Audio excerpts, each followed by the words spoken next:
এই জুমার দিনের মর্যাদাটা আল্লাহ তাআলা সর্বপ্রথম ইহুদিদের দিতে চেয়েছিল। কাদেরকে? ওরা এটা নেয় নাই। ওরা নিজেদের জন্য শনিবারকে ওদের অ্যাসেম্বলি ডে বানিয়েছে। ওরা বলেছে না, আমরা শনিবারে ইবাদত করব।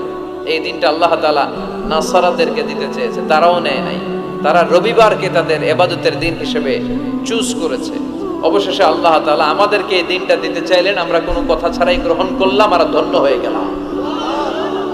জুমার দিনটা আমাদের দিন, গাদান মানে তারপরের দিন শনিবার হচ্ছে ইহুদিদের জন্য, আর রবিবার হচ্ছে খ্রিস্টানদের জন্য। আর আমাদেরকে জুমার দিন দিয়ে খুশি হয়ে গেলেন কে? আবার বিশ্বনবী বললেন, জুমার দিনটা এমন দিন, এই দিনে আল্লাহর পক্ষ থেকে বিশেষ ফেরেশতারা মসজিদের সবগুলো দরজার মধ্যে দাঁড়িয়ে যায় এবং জুমার নামাজের আগ দিয়ে খতিব সাহেব আসার আগ পর্যন্ত লিখতে বসে যায়।